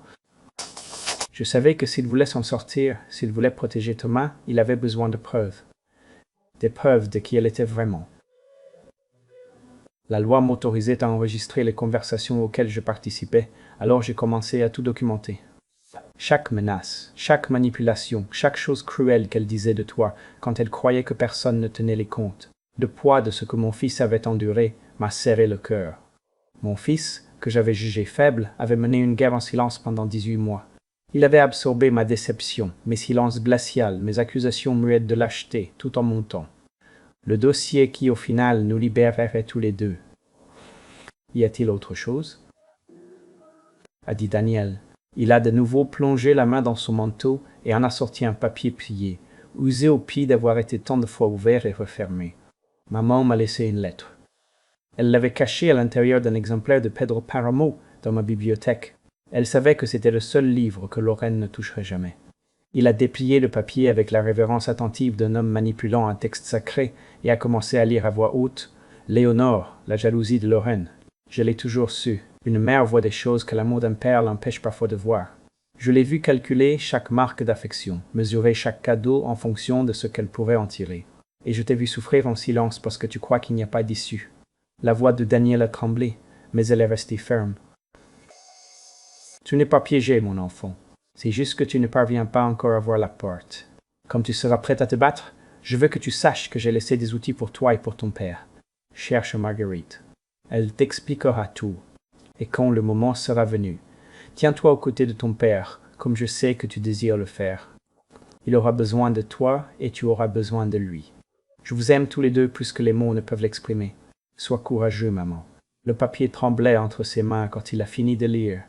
Je suis resté à regarder mon fils, voyant les larmes qu'il n'essayait plus de cacher, et je sentis que les derniers murs qui nous séparaient tombaient en poussière. Léonore le savait. Léonore avait tout planifié. Elle avait écrit des lettres pour nous deux, semant des graines de résistance qui ne fleuriraient que lorsque nous serions prêts à les recevoir. Mon épouse, même depuis la mort, avait orchestré notre salut avec la patience et la précision d'une femme qui comprenait que certaines batailles prennent des années à gagner. Je me suis levé de ma chaise. Daniel leva les yeux vers moi, incertain, vulnérable d'une manière que je ne lui avais pas vue depuis qu'il était un petit garçon et qu'il avait peur des orages. J'ai franchi la distance qui nous séparait et tournant le dos à ma propre fierté, j'ai fait quelque chose que je n'avais pas fait depuis son enfance. J'ai attiré mon fils contre moi et l'ai serré dans mes bras avec toute la force qui me restait. « Tu n'as jamais été faible, lui ai-je dit d'une voix rauque d'émotion. Tu attendais juste, comme ta mère te l'avait appris. » Les épaules de Daniel ont tremblé contre ma poitrine. Nous sommes restés là, dans la cuisine, père et fils, réunis par le fantôme de la femme qui nous avait aimés tous les deux suffisamment pour planifier les guerres qu'elle ne vivrait plus pour voir. Léonore nous avait écrit à tous les deux. Elle se préparait à cette guerre bien avant que l'un de nous ne sache qu'elle avait commencé. Daniel est resté jusque tard dans la nuit, et nous avons parlé jusqu'à ce que nos mots se tarissent. Quand il a finalement pris congé, promettant de revenir le lendemain avec Thomas, je suis resté à la fenêtre, regardant les feux rouges de sa voiture disparaître dans l'obscurité enneigée. Pour la première fois depuis des années, j'ai ressenti quelque chose dont j'avais presque oublié l'existence. L'espoir. Mon fils m'était revenu. Quoi qu'il arrive désormais, nous l'affronterions ensemble. Mais je savais que Lorraine n'allait pas rester les bras croisés. Les femmes comme elle ne s'abandonnent pas en silence. Elle redouble la mise. L'avertissement est arrivé 3 jours plus tard, par la bouche de Daniel, d'une voix tendue par une fureur contenue. Il avait entendu Lorraine parler au téléphone avec un avocat, discutant de quelque chose qu'elle ne voulait clairement pas qu'il sache. Les mots qu'il avait réussi à capter suffisaient à nous brosser un tableau complet. Requête de tutelle, incompétence mentale, contrôle financier. « Elle va essayer de te faire déclarer mentalement incapable, m'a dit Daniel. Elle croit que si elle parvient à faire dire à un juge que tu ne peux pas gérer tes propres affaires, elle pourra prendre le contrôle de tout. Elle ne sait rien du fonds fiduciaire, papa. Elle continue de croire que ton argent est à portée de main. Je l'ai remerciée de l'avertissement et j'ai appelé Marguerite immédiatement. En l'espace d'1 heure, nous avions déjà un plan. Le lendemain matin, j'ai conduit jusqu'à Monterrey et j'ai subi une évaluation cognitive exhaustive administrée par le docteur Richard Montt, un neuropsychologue avec qui Marguerite travaillait depuis des décennies. Pendant 3 heures, j'ai répondu à des questions, résolu des énigmes, mémorisé des listes de mots et démontré ma capacité absolue à gérer des décisions financières complexes. Le docteur Montt a été méticuleux, professionnel et complètement implacable dans son examen. Quand les résultats sont arrivés 2 jours plus tard, il ne laissait aucune place au doute. « Monsieur Villalobos démontre une fonction cognitive supérieure pour son groupe d'âge », dictait le rapport. Le test ne révèle aucune détérioration de la mémoire, de la fonction exécutive, du raisonnement ou du jugement. Le sujet fait preuve d'une aptitude mathématique exceptionnelle et tient des registres détaillés et précis de ses affaires financières. Il n'y a aucune preuve clinique suggérant une capacité diminuée de quelque nature que ce soit. Marguerite a présenté l'évaluation au tribunal ce même après-midi, accompagnée d'une déclaration préventive de mon médecin traitant confirmant mon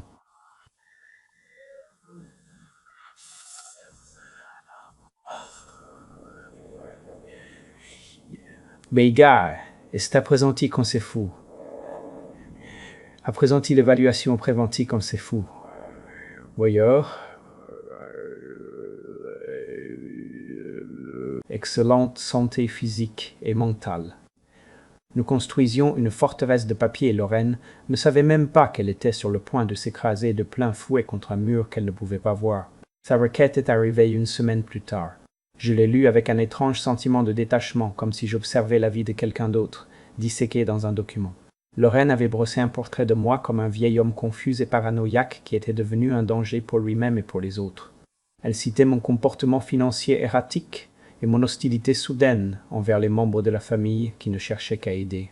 Elle demandait des pouvoirs de tutelle d'urgence, arguant que la situation était critique et que tout retard pourrait entraîner un préjudice irréparable pour l'aîné en question. Le juge a rejeté sa requête en 72 heures. Face à l'évaluation irréfutable du docteur Montt et au témoignage de mon médecin, le tribunal n'a trouvé aucun motif de procéder. Les accusations de Lorraine se sont dissoutes comme du sucre dans l'eau, ne laissant rien d'autre que le goût amer de sa propre ambition ratée. Mais la véritable dévastation est venue de la source qu'elle attendait le moins. J'étais assis dans le salon de Marguerite quand son téléphone a sonné. Elle a décroché, a écouté un instant, puis m'a passé l'appareil avec une expression que je n'ai pas su déchiffrer. « C'est pour toi, Ma », dit l'avocat de Lorraine. J'ai pris le téléphone déconcerté. Ici l'ingénieur Charles Villalobos. La voix à l'autre bout était masculine. Extrêmement professionnelle et manifestement mal à l'aise. « Monsieur l'ingénieur Villalobos, ici maître David Pineda. J'ai représenté votre belle-fille dans certaines affaires juridiques. Je vous appelle car je pense qu'il y a eu un malentendu important concernant votre situation financière, dit-il en s'éclaircissant la gorge. Lorsque Madame Lorraine Villalobos a sollicité mes services, elle a affirmé avoir une connaissance substantielle de vos biens et de leur accessibilité. Cependant, lors du dépôt de la demande de tutelle, nous avons reçu des documents du tribunal qui ont révélé des informations qu'elle ignorait apparemment. J'attendis, laissant le silence s'étirer. Monsieur l'ingénieur, vos principaux actifs sont protégés par une fiducie irrévocable établie il y a 4 ans. La constituante de la fiducie était votre défunte épouse, Madame Léonore Villalobos. L'administratrice fiduciaire est maître Marguerite Cienfuegos. Il marqua une pause, et je pus entendre le froissement de papier que l'on feuilletait. Il y a une clause très spécifique dans les documents de la fiducie. Si une partie quelconque dépose ce que le document définit comme une demande de tutelle de mauvaise foi à votre encontre, certaines mesures de protection sont automatiquement activées. Les biens deviennent entièrement inaccessibles à tout membre de la famille, sauf par des distributions approuvées exclusivement par l'administratrice fiduciaire. Ces mots m'enveloppèrent comme une pluie tiède en été. Léonore, ma Léonore. Elle avait bâti cette forteresse brique par brique, clause par clause, tandis que je vivais dans l'ignorance de la guerre qu'elle savait imminente. Qu'est-ce que cela signifie pour les prétentions de ma belle-fille? Demandai-je, bien que je connaisse déjà la réponse. Cela signifie qu'elle n'a aucun droit, monsieur l'ingénieur, absolument aucun. La fiducie a été conçue spécifiquement pour vous protéger contre exactement ce type d'action. Votre épouse a été, il marqua une pause, cherchant le mot juste. Votre épouse a été extraordinairement méticuleuse. Je le remerciai et mis fin à l'appel. Marguerite m'observait avec un petit sourire qui affleurait au coin de ses lèvres. Léonore m'a fait promettre, me dit-elle doucement. Elle m'a dit que le jour viendrait où Lorraine essaierait d'en faire trop.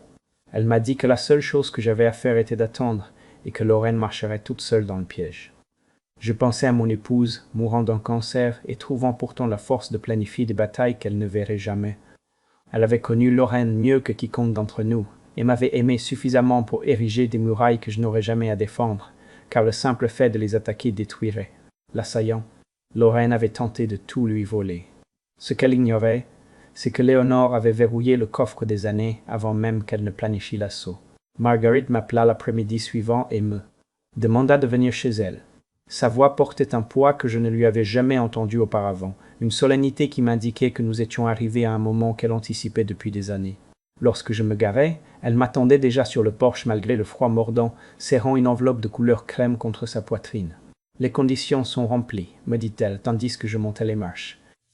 Les instructions de Léonore étaient très spécifiques.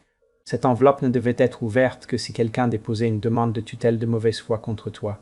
Elle tendit les mains, m'offrant l'enveloppe comme un prêtre qui donne un sacrement. « C'est l'heure, Charles. » Nous entrâmes dans la maison, et je m'assis à la table de sa cuisine, tandis qu'elle préparait un thé qu'aucun d'eux. Nous deux n'allaient boire. L'enveloppe semblait plus lourde que le papier et l'encre. Elle semblait chargée de secrets, d'amour et du fantôme d'une femme qui m'avait compris mieux que je ne m'étais jamais compris moi-même. Mon nom était écrit sur le devant avec la calligraphie élégante de Léonore, bien que les lettres tremblassent légèrement à cause de la maladie qui la consumait déjà lorsqu'elle les traça. Je rompis le sceau avec précaution, comme si l'enveloppe elle-même était une relique, et en sortis 2 documents. Le premier était une épaisse liasse de papiers légaux. Les documents de la fiducie que Marguerite avait mentionnés. Je les mis de côté pour les examiner plus tard. Le second était une lettre, 3 pages de l'écriture de Léonore, et je la lus immédiatement avec avidité, désespéré d'entendre sa voix.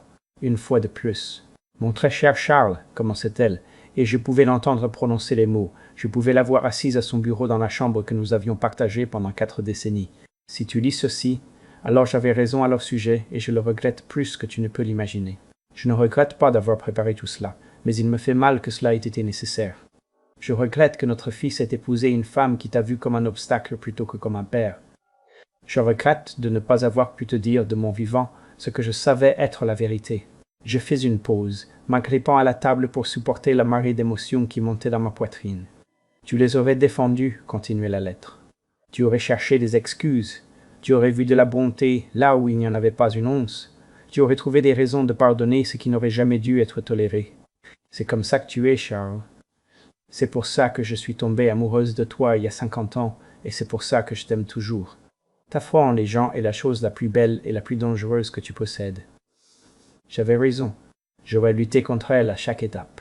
J'aurais insisté sur le fait que Lorraine méritait une autre chance, que la loyauté familiale exigeait patience et grâce. J'aurais eu tort et Léonore le savait. J'ai donc fait ce que je devais faire en secret. Marguerite m'a aidé à établir la fiducie en utilisant l'héritage de mes parents, cet argent qui a toujours été exclusivement le mien. Le mien, je l'ai nommée administratrice, parce que je savais que tu ne soupçonnerais jamais que la meilleure amie de ta femme complotait dans ton dos. J'ai presque pu voir Léonore sourire en écrivant ces mots. Les clauses sont simples, mais absolues. Si quelqu'un tentait un jour de te déclarer incompétent par pure avidité et non par une préoccupation sincère, la fiducie protégerait tout ce que j'ai placé sous sa garde. Ils ne peuvent pas y toucher, ils ne peuvent pas le réclamer, ils ne peuvent pas utiliser la loi pour voler ce que tu as mis toute une vie à gagner. Je suis passé à la 2e page, la vue se brouillant sur les bords. Je ne voulais pas te contrôler, mon amour. Je voulais te rattraper si tu tombais. Je voulais tisser un filet sous le fil de fer sur lequel je savais que tu marcherais un jour quand je ne serai plus là pour te tenir la main. Tu as toujours été trop généreux, trop confiant, trop enclin à donner jusqu'à te vider. Je ne pouvais pas changer qui tu es. Je pouvais seulement m'assurer que ta propre bonté ne finirait pas par te détruire. La 3e page était plus courte, l'écriture plus irrégulière, comme si elle l'avait écrite un jour où la douleur était particulièrement féroce. Quand tu auras fini de lire ceci, tu seras en colère contre moi. Tu te sentiras trahi, manipulé, traité comme un enfant à qui on ne peut pas faire confiance avec la vérité, et tu auras toutes les raisons de te sentir ainsi. Je t'ai gardé des secrets, Charles. De très grands secrets. Je les ai justifiés au nom de l'amour, mais ce ne sont pas moins des secrets. Je n'étais pas en colère.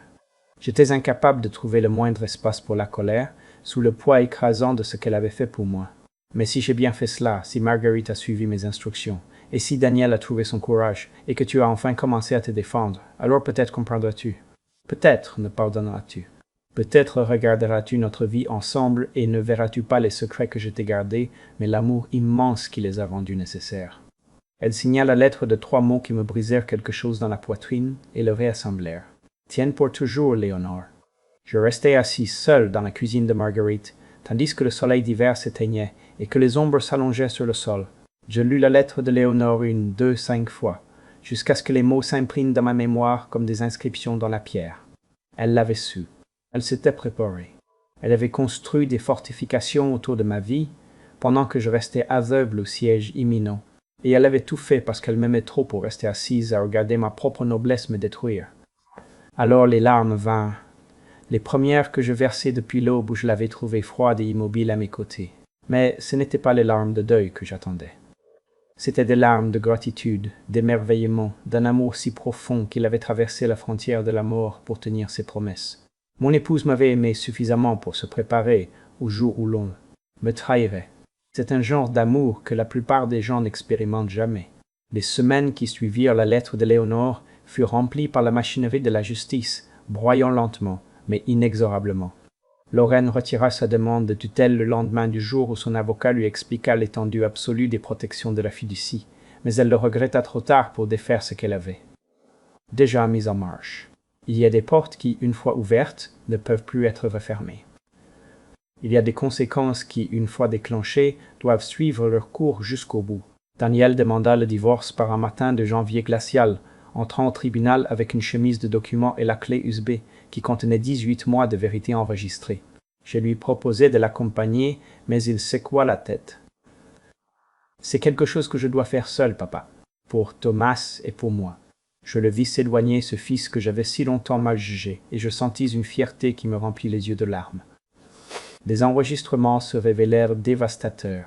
L'avocat de Daniel les fit écouter au juge pendant l'audience préliminaire de garde, et on me raconta après que la salle entière s'était plongée dans un silence sépulcral. La voix de Lorraine emplit l'espace, acérée et calculatrice, Discutons de plans qui dépouillaient toute façade de préoccupations maternelles. Le fonds pour l'université de Thomas, il est là à ne plus prendre la poussière, avait-elle dit dans l'un des enregistrements, sans savoir que le téléphone de son époux captait chaque syllabe. Si les choses tournent mal, je peux retirer cet argent et l'utiliser pour repartir de zéro à Tulum. Il est assez petit pour ne se souvenir de rien de tout cela quand il sera grand. Dans un autre enregistrement, elle riait aux éclats avec sa mère à propos de ma santé. Le vieil homme ne peut pas durer éternellement, disait Lorraine. C'est essentiellement un distributeur automatique de billets sur le point d'expirer. Nous n'avons qu'à nous asseoir et à attendre. Un distributeur automatique de billets sur le point d'expirer. Les mots se répandirent dans la ville comme une traînée de poudre une fois que les documents du tribunal furent rendus publics. Les personnes qui avaient autrefois cru à la charmante façade de Lorraine la voyaient maintenant avec une clarté totale, peut-être pour la première fois. La compassion qu'elle avait cultivée avec tant de soin s'évapora, remplacée par le dégoût particulier réservé à ceux qui profitent des personnes âgées et vulnérables. Le juge accorda à Daniel la garde principale de Thomas, citant les enregistrements comme preuve irréfutable des tendances manipulatrices de Lorraine et de son irresponsabilité financière. Le jugement indiquait qu'une mère prête à vider le fonds universitaire de son fils pour son propre bénéfice personnel ne faisait pas preuve du discernement nécessaire pour être la principale, responsable. Lorraine se vit accorder des visites supervisées tous les 2 week-ends, un horaire qui reflétait la profonde préoccupation du tribunal quant à son influence sur un enfant de 8 ans si influençable. Ses parents réagirent avec la rapidité de ceux qui sont désespérés de se démarquer d'un scandale. La même mère qui avait ri aux éclats en disant que j'étais un distributeur automatique de billets cessa soudainement de répondre aux appels de Lorraine.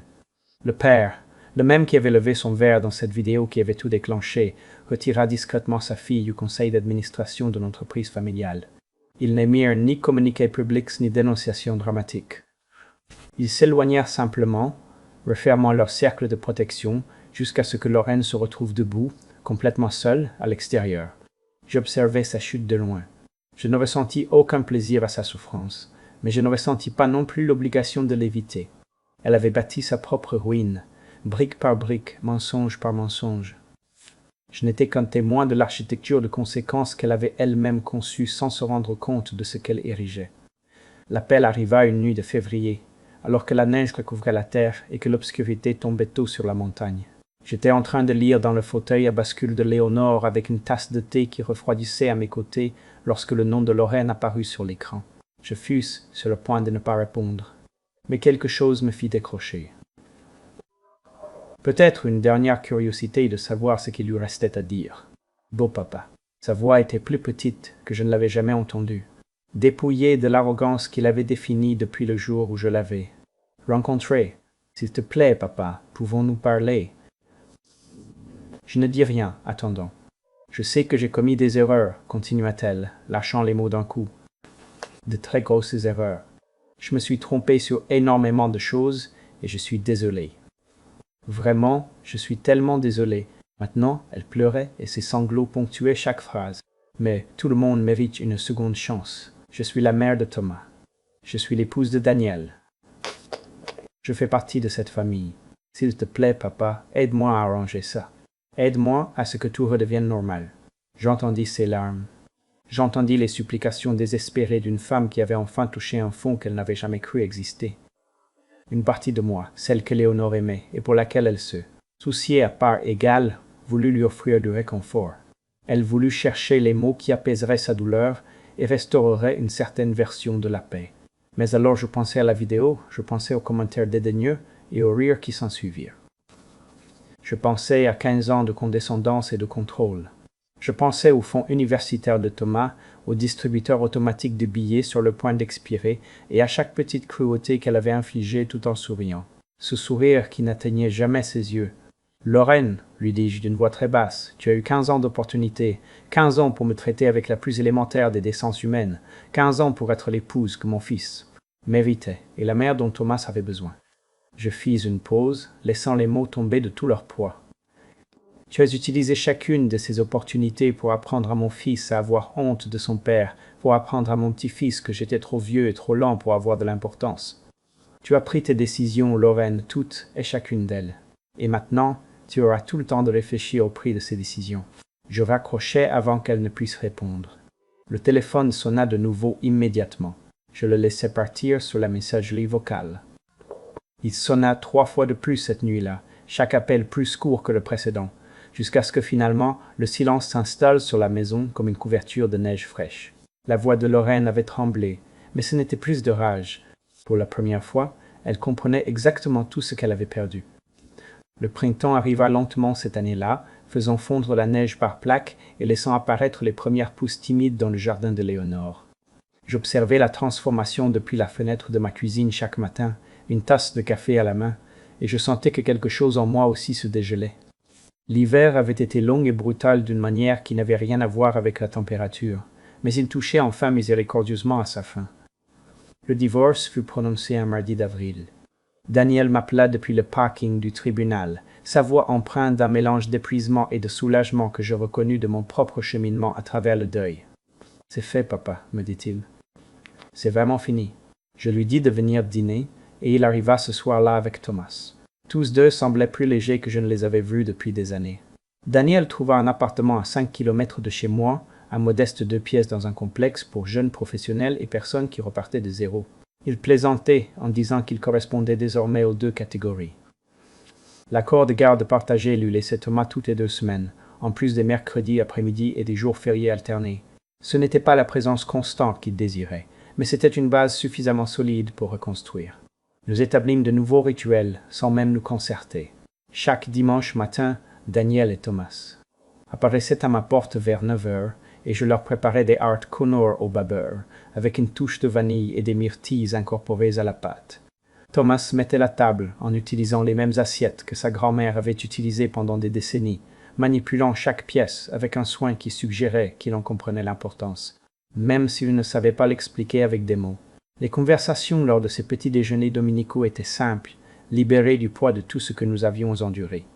Nous parlions des projets scolaires de Thomas et des amis qui se faisaient en 3e année de primaire.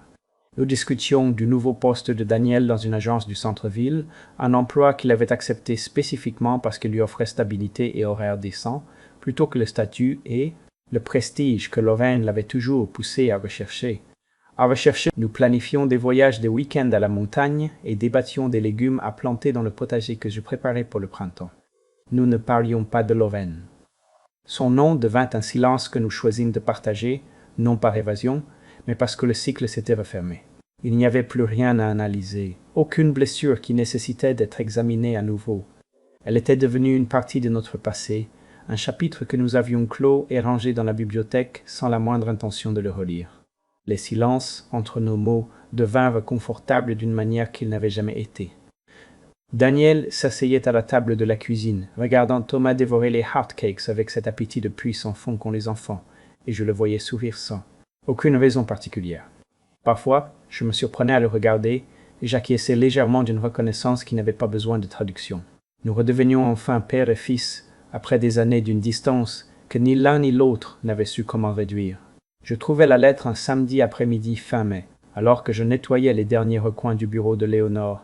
La pièce était restée presque intacte depuis sa mort, un petit musée de sa présence que je me refusais à perturber. Mais le moment était venu de réclamer l'espace, d'honorer sa mémoire en l'utilisant plutôt qu'en le préservant dans du formol. L'enveloppe était cachée à l'intérieur d'une magnifique édition de Pedro Páramo qu'elle gardait sur son bureau, le même livre qu'elle avait lu durant ces dernières semaines. Elle était adressée à Daniel, de sa calligraphie soignée, mais elle n'avait ni timbre postal ni preuve qu'elle avait jamais tenté de l'envoyer par la poste. Elle devait l'avoir écrite quelques jours seulement avant de mourir, quand le cancer lui avait volé ses forces, mais pas sa lucidité. Je tins l'enveloppe un long moment, sentant son poids, sa promesse.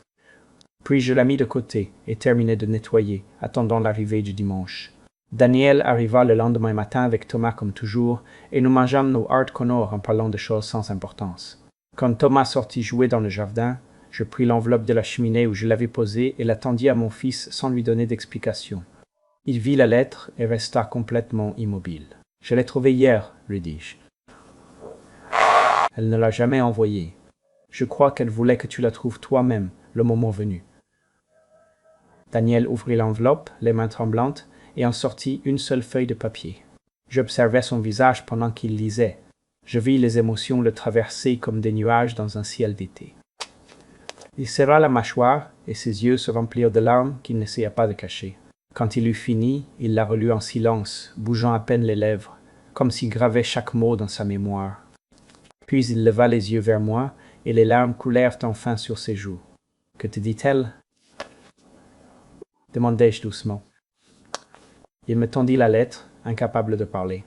Je la pris et lus les derniers mots de Léonore à notre fils. « Mon bel enfant » avait-elle écrit. « Tu n'as jamais été faible, tu attendais juste la permission d'être fort. Je te la donne maintenant. Sois l'homme que ton père a élevé. Je t'aime. Je t'aime, je t'ai toujours aimé, et je veillerai sur vous deux jusqu'à ce que nous nous retrouvions. Maman. » Je pliai la lettre avec le plus grand soin et la rendis à Daniel. Il la serra contre sa poitrine, juste au-dessus de son cœur, et continua de pleurer. « Elle me manque tellement, papa, » me dit-il d'une voix brisée. « Moi aussi, mon fils. Chaque jour que Dieu fait. Une année s'écoule très différemment quand on ne compte plus les jours en attendant que quelque chose change. » Les saisons tournèrent sans hâte, chacune apportant ses propres cadeaux silencieux. L'été brûla sur les collines et s'éteignit lentement pour se transformer en l'eau de l'automne. L'hiver revint avec son silence familier, puis céda une fois de plus la place au printemps. J'observai le cycle se compléter depuis le jardin de Léonore, depuis la fenêtre de ma cuisine, depuis le porche où j'avais appris à m'asseoir sans inquiétude, et je compris pour la première fois ce que signifiait réellement être en paix. J'apprenais des choses sur Lorraine de temps en temps, par ces canaux périphériques qui véhiculent l'information dans les villes, que vous la cherchiez ou non. Elle avait déménagé dans un complexe d'appartements de l'autre côté de la ville, un modeste studio dans un immeuble rempli de jeunes professionnels et de personnes en transition. La maison qu'elle et Daniel avaient partagée, celle-là même pour laquelle je leur avais versé la compte il y a 15 ans, fut vendue dans le cadre de l'accord de divorce. Sa part de bénéfices, après liquidation des dettes, lui suffit à peine pour couvrir 6 mois de loyer. Elle trouva un emploi dans une compagnie d'assurance du centre-ville, un poste administratif de niveau intermédiaire qui payait juste assez, mais qui ne lui offrait rien du statut qu'elle avait jadis, considéré comme son droit de naissance. Ses réseaux sociaux, qui débordaient autrefois d'images soignées de succès et de sophistication, restèrent muets. Les amis qui se réunissaient jadis à ces dîners élégants et riaient de ses blagues sur le beau-père qui perdait la tête, cessèrent de l'appeler. Un par un, ils s'éloignèrent, attirés vers d'autres orbites qui promettaient plus de chaleur et moins de complications. Je ne ressentis aucun plaisir à la voir dépérir. Cela me surprit au début. Cette absence de satisfaction à voir la femme qui m'avait traité de parasite, réduite à une vie d'anonymat silencieux. Mais la vengeance, j'apprenais, n'avait jamais été ce que je cherchais vraiment. Je voulais de la reconnaissance, je voulais du respect, je voulais cesser d'être invisible pour les personnes qui auraient dû me voir avec plus de clarté. La chute de Lorraine ne me donna aucune de ces choses. Seul le temps, la vérité et la reconstruction patiente de ce qui avait été brisé purent y parvenir. Daniel s'épanouit d'une manière que je n'osais même pas espérer. Son nouveau travail lui convenait, il lui demandait juste assez pour le maintenir motivé, mais pas au point de l'épuiser. Il avait maintenant du temps pour les choses qui comptaient vraiment, du temps pour être l'entraîneur de l'équipe de baseball junior de Thomas, du temps pour m'accompagner pêcher dans les barrages de montagne que Léonore et moi aimions tant, du temps pour devenir l'homme qu'il avait toujours été capable d'être, une fois libéré du poids d'un mariage qu'il avait étouffé pendant des années. Il commença à fréquenter quelqu'un à l'automne. Une femme nommée Sarah qu'il avait rencontrée au travail. Elle était aimable avec la simplicité des personnes qui n'ont rien à prouver, sincère dans son intérêt et sans barrière dans son affection. La première fois que Daniel l'amena au petit déjeuner du dimanche, je l'observais discuter avec Thomas et je vis immédiatement ce que mon fils avait vu en elle. Elle écoutait attentivement quand l'enfant parlait de sa collection de dinosaures. Elle riait de ses blagues sans cette qualité théâtrale et jouée qui avait toujours marqué la relation de Lorraine avec son propre fils. Elle était, à tous égards importants, l'antithèse de la femme qui l'avait précédée. Thomas s'adapta à sa nouvelle réalité avec cette résilience que les enfants montrent souvent quand les adultes s'attendent à ce qu'ils s'effondrent. Thomas rendait visite à sa mère, Lorraine, les week-ends qui lui étaient attribués, respectant l'accord de garde avec une acceptation docile. Cependant, il demandait de plus en plus souvent à passer son temps libre chez son grand-père Charles, où il y avait toujours un thé fraîchement préparé qui refroidissait sur le comptoir et quelqu'un. Avec une patience infinie pour répondre à ces questions. Pourquoi le ciel est-il bleu? Comment les ponts ne s'effondrent-ils pas? Ou est-ce que les poissons sont tristes? Pendant ces mois, je suis devenu le grand-père que j'avais toujours voulu être. Le grand-père que Lorraine m'avait empêché d'être par sa gestion calculée de mes visites et ses insinuations subtiles selon lesquelles j'étais trop vieux, trop lent, trop insignifiant pour compter. Thomas et moi avons assemblé des maquettes d'avions. Nous avons planté des légumes dans le jardin d'Éléonore et avons célébré lorsque les premières tomates ont mûri sur la vigne. Nous nous asseyons sur le porche le soir pour regarder les étoiles apparaître et je lui racontais des histoires sur sa grand-mère qui la faisait revivre dans l'espace entre nous. Au printemps, le jour où Léonore aura eu 64 ans, j'ai créé le fonds de bourse Léonore Villalobos. Marguerite m'a aidé à le structurer correctement, s'assurant que l'argent que j'y versais continuerait de fructifier et de porter ses fruits pour des générations. Ce fonds soutenait les